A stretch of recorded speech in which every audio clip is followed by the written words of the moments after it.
Hi friends, రామో talkies from Godavari ఛానల్కి అయితే వెల్కమ్.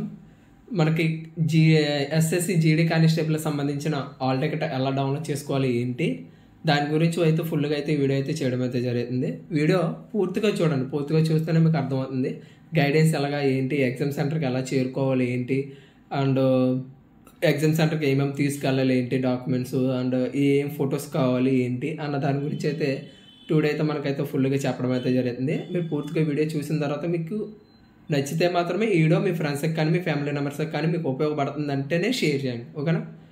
టాపిక్ ఏంటంటే మనకి జీడీ కానిస్టేబుల్ ఎగ్జామ్స్ వచ్చేసి ఫిబ్రవరి 4వ తారీఖు నుంచి 25వ తారీఖు దాకా అయితే మనకి ఎగ్జామ్స్ అయితే ఉండడం అయితే జరుగుతుందండి. ఫిబ్రవరి ఒక్కొక్కరికి ఒక్కొక్క డేట్ రావడం అయితే జరుగుతుంది. అంటే ఒకరికి 4th రావచ్చు, ఒకరికి 15th రావచ్చు, ఒకరికి 14th రావచ్చు, ఒకరికి 20 రావచ్చు. అలాగే ఎగ్జామ్ సెంటర్స్ అయితే రావడం అయితే జరిగింది. సో మీరు ఎగ్జామ్ సెంటర్లో ఎగ్జామ్ ఎప్పుడు వచ్చింది ఏంటన్నా చూసుకోవాలంటే మీ దగ్గర SSC user ID and password ఉంటే దాని ద్వారా అయితే మనం ఎగ్జామ్ సెంటర్ ఎప్పుడు వచ్చింది, అది ఎగ్జామ్ ఎప్పుడు వచ్చింది, డేట్ ఏ షిఫ్ట్ వచ్చింది అన్న చూసుకోవచ్చు. డైలీ వచ్చేసి 3 షిఫ్ట్స్ అయితే ఉండడం అయితే జరుగుతుంది. మార్నింగ్ 9కి ఒకటి అండ్ 12కి ఒకటి అండ్ 4 o'clock ఒకటి. ఏంటంటే ఎగ్జామ్ సెంటర్ ముందుగానే చేరుకోవాలంటే 1 hour బిఫోర్ ముందే మనం అయితే ఎగ్జామ్ సెంటర్కి అయితే చేరుకోవాలి.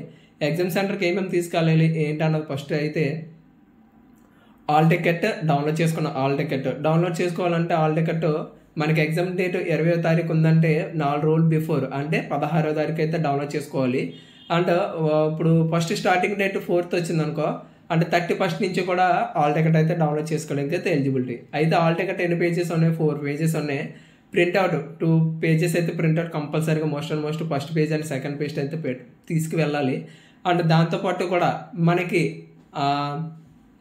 అప్లికేషన్ చేసినప్పుడు 10th క్లాస్లో ఎలా ఉంది name and date of birth ఆ రెండు ఉన్నట్టు ఆధార్ కార్డు కానీ, పాన్ కార్డు కానీ, ఎస్ఎస్సి మార్క్ లిస్ట్ కానీ అండ్ అదర్ ఈ మూడిట్లో ఏదైనా తీసుకెచ్చు. ఇంకా పాస్పోర్ట్ కానీ ఏమైనా తీసుకెళ్ళచ్చు. కంపల్సరీగా అయితే మనకు ఆల్ టికెట్లు ఎలా ఉందో ఆధార్ కార్డులో కూడా కంపల్సరీగా అలా ఉంటేనే మనకి అలౌ చేస్తారు, లేదంటే ఎగ్జామ్ సెంటర్లోకి అలౌ చేయరు. ఫస్ట్ ఆఫ్ ద పాయింట్ ఇది బాగా గుర్తుపెట్టుకోండి. అండ్ రెండో పాయింట్ ఏంటంటే పాసేజ్ ఫొటోస్. ఈ మంత్లో ఏం దిగినా కానీ ఒక 2 photos అయితే పాసేజ్ ఫొటోస్ అయితే తీసుకెళ్ళాలి ఎగ్జామ్ సెంటర్కి. అండ్ వచ్చేసి ఎగ్జామ్ సెంటర్లో సార్ మాకు పెన్ను పేపరు అని అంటారా, అన్నీ కూడా వాళ్ళే ప్రొవైడ్ చేస్తారు. పెన్ను కానీ పేపర్ కానీ రఫ్ వర్క్ చేసుకోవడానికి. మీరు అడిగినా అడగకపోయినా కానీ ఇన్విజిలేటర్లే ఒకవేళ ఇవ్వకపోతే ఇన్విజిలేటర్ని మీరు అడిగి తీసుకోండి. పెన్ను పేపరు వాళ్ళైతే ప్రొవైడ్ చేయడం అయితే ఉంది. అండ్ రఫ్ వర్క్ మీరు ఏమైనా తీసుకెళ్ళాలని చెప్పాను కదా, all ticket 2 pages and ID card and 2 photos తీసుకెళ్తే సరిపోతుంది. పెన్ కానీ ఏం కానీ ఎలక్ట్రికల్ గ్యాజెట్స్ వాచెస్ కానీ అండ్ అన్నీ అయితే లోపలికైతే అలౌ చేయరు. Only all ticket, ID proof, 2 photos and money and keys మామూలుగా ఎలా చేస్తారు అవి కామన్. ఇది అయితే ఆల్ టికెట్ అయితే ఇది డౌన్లోడ్ చేసుకోవాలి. ఎలా అందులో ఏ సజెషన్స్ ఉన్నాయి ఏంటన్న దాని గురించి అయితే నెక్స్ట్ వీడియో అయితే మీకు చెప్పడం అయితే జరుగుతుంది. Okay, thank you.